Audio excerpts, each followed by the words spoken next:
नमस्कार, good news Bharat में आप सभी दर्शकों का स्वागत है। मैं हूं संजीव शर्मा और आइए देखते हैं आजमगढ़ की कुछ खबरें फटाफट अंदाज में।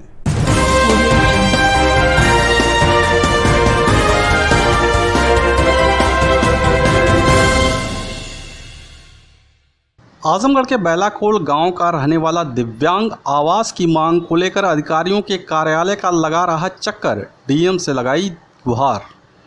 बता दें कि केंद्र व प्रदेश सरकार गरीबों के उत्थान के लिए तमाम योजनाएं चला रही है, लेकिन हकीकत कुछ और ही बयां कर रही है। ऐसा ही एक वाकया जिलाधिकारी कार्यालय पर देखने को मिला, जहां जहानागंज विकासखंड के बैलाकोल गांव का रहने वाला दिव्यांग राजू एक अदद आवास के लिए लड़खड़ाते हुए अधिकारियों के कार्यालय का चक्कर लगाता दिखा। जी हां, आप तस्वीरों में साफ देख सकते हैं कि ये दिव्यांग हर तरह से पात्रता की श्रेणी में आता है। दिव्यांग राजू ने बताया कि उसके पास एक मंडई है, वो बरसात के थपेड़ों को सह नहीं पाई और धराशायी हो गई। वह अपने परिवार के साथ खुले आसमान में रहने को मजबूर है। उसने बताया कि वह पिछले कई सालों से आवास की मांग कर रहा है, हर जिम्मेदार लोगों के चौखट पर गया, लेकिन उसकी एक नहीं सुनी गई। आज भी वह आवास से वंचित है। मीडिया की नज़र दिव्यांग राजू पर पड़ी तो वह मर्माहत होकर अपनी गुहार मीडिया के माध्यम से लगाया और कहा कि उसे आवास दिलाया जाए। अब देखना यह होगा कि यूपी की योगी सरकार में आखिर राजू को कब इंसाफ मिलता है, कब उसे छत नसीब होती है। सर, ये समस्या है तो हमारे पास कुछ नहीं है, घर द्वार कुछ भी नहीं है, गली रहने बल्कि मड़ई है साहब, वो भी मड़ई हमारी टूट गई है साहब, पूरा भीड़ भाग गया, सब सामान पूरा, 3 के बच्चे हैं साहब, रात को बारिश हुई साहब, तीनों बच्चे को लेकर साहब हम लोग भी सो रहे थे साहब। प्रधान का कहना, प्रधान जी करें तो जाइए, आप आना, जो भी करना होगा तो कर लीजिए, हमारा कुछ भी नहीं बिगड़ पाओगे साहब। क्या है प्रधान? रामू चौहान है साहब, बैलाकोट है साहब। मिलल लला तहसील में केहू से? हाँ साहब, डीएम साहब से धरना देने रहने तो डीएम साहब कहना जा हो जाए, 3-4 बरिस हो गया साहब, कुछ ना मिला साहब उन्हीं तरह बच्चन के लिए गुजारा कर दिला साहब, भट्ठा करेला साहब, कुछ ना साहब, अमन को बोले साहब एक टाइम बनाला भोजन, एक टाइम ना बनाला साहब, गरीब आदमी या विकलांग आदमी मिला साहब आप लोग से यह गुजारिश है तो कुछ हमारी को मदद करा दिया साहब, करा दिया। आज मिलल लला साहब, आज नहीं मिल पाए, 10 नंबर पर देकर आए हैं पेपर, तो उनके आदमी ने कहे तो जाइए तुम्हारा काम हो जाएगा साहब। 3-4 साल से काम होता ही है, नहीं हो रहा है साहब, खाली इतने कर रहे हैं, खाली बका रहे हैं साहब, कोई बात नहीं हो पा रही साहब। आजमगढ़ जिले के पसिका गांव निवासी पीड़ित परिवार ने गांव के दबंगों पर जबरन उसकी ज़मीन से रास्ता निकालने का लगाया आरोप, डीएम से लगाई न्याय की गुहार। जिलाधिकारी कार्यालय पहुंचे मार्टिनगंज तहसील क्षेत्र के पसिका गांव निवासी पूरन कहार की पत्नी ने बताया कि गांव में उसके दादा परदादा के नाम आबादी की ज़मीन है। उसी ज़मीन पर वह भट्ठा लगाकर दाना भुनने का काम करते हैं। आरोप लगाया कि गांव के कुछ दबंग लोग प्रशासनिक अधिकारियों के साथ मिलकर उसकी ज़मीन में तोड़फोड़ करने के साथ रास्ते का निर्माण करा रहे हैं, जबकि नकल में उस जगह पर कोई भी रास्ता दर्ज नहीं है। पीड़ित परिवार ने डीएम को शिकायती प्रार्थना पत्र सौंप मांग किया है कि उसकी ज़मीन से जो रास्ता निकाला जा रहा है उसे रोका जाए और दोषियों के खिलाफ सख्त कार्रवाई की जाए। जमीन को लेकर विवाद है सर। किससे विवाद? राय लोग हैं, क्या हुआ? वो लोग रास्ता मांग रहे हैं सर, जो कि हमारे बाप दादा की भूधरी है। आपके साथ मारपीट भी लोगों ने किया है? हाँ, अभी किए लोग, जबरदस्ती महिला पुलिस आई, 2 लोग, हम लोग घर से बाहर निकले, तब तक हम लोग हाथ पकड़ के मजिस्ट्रेट की गाड़ी में बैठा के ले गए। इसकी सूचना आपने अगर थाने पर और अधिकारियों को दी थी? हाँ दी थी सर, कोई सुनवाई नहीं हुआ। क्या करेंगे? कौन लोगों ने मिलकर कब्जा करवाया? सब राय लोग हैं, वही लोग करके, और वो चौकी इंचार्ज थे और क्या बोलते हैं राजस्व विभाग के तहसीलदार नेकपाल। आप क्या चाहते हैं? सर, हम यहाँ चाह रहे हैं कि हमारा जो है वो उसी तरह रहे, मेरा जो रोजगार है, भैंसाएँ हैं वो उसी तरह रहे, और मेरा भैंस है, बकरियाँ हैं, वो भी उसी तरह है।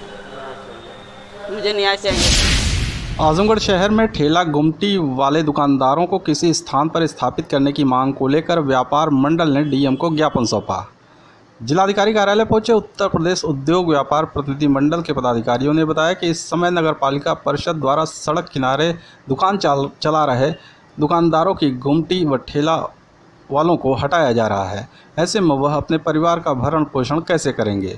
बताया कि सरकार का भी आदेश है कि ऐसे लोगों को चिन्हित कर उन्हें स्थापित किया जाए। बावजूद इसके नगरपालिका द्वारा जबरन उन्हें हटाया जा रहा है, जो न्यायोचित नहीं है। व्यापार प्रतिनिधिमंडल ने डीएम को ज्ञापन सौंप मांग किया है कि उन्हें किसी स्थान पर स्थापित जब तक नहीं किया जाता तब तक पटरी वाले दुकानदारों को उनके स्थान से न हटाया जाए। कि माननीय मुख्यमंत्री जी का एक निर्देश है और एक आदेश भी है कि पहले जो जितने हमारे फुटपाथ पे दुकान करने वाले हैं, गुमती में दुकान करने वाले हैं, ठेला में दुकान करने वाले हैं, वे माननीय मुख्यमंत्री जी का एक निर्देश है, आदेश भी है कि इनको जो है कहीं स्थापित किया जाए, चिन्हित किया जाए और उस स्थान दिया जाए, इनको लोन दिया जाए, ये कारोबार करें, आगे बढ़ें, तरक्की करें। लेकिन अभी जो है प्रशासन द्वारा जो है, नगर पालिका द्वारा जो है दुकानें हटाई जा रही हैं, गुमती वालों को, फुटपाथ वालों को, ठेला वालों को हटाया जा रहा है। आखिर इनको स्थापित नहीं किया जाएगा तो ये कहाँ जाएंगे। जिलाधिकारी महोदय से ये निर्देश, ये एक रिक्वेस्ट है, विनती है, प्रार्थना है कि आपको हमारे ठेला वाले, गुमती वाले और जो फुटपाथ वाले, इनको कहीं कहीं एडजस्ट कर दिया जाए। जहाँ जहाँ जगह चिन्हित हैं दुकानें बनवा दिया जाए, दुकानें बनवा के जो है इनको वहाँ एडजस्ट करके हटा दिया जाए। हमारे सारे व्यापारी जाने के लिए तैयार हैं। एक छोटे से ब्रेक का, अब देखते रहिए गुड न्यूज़ भारत।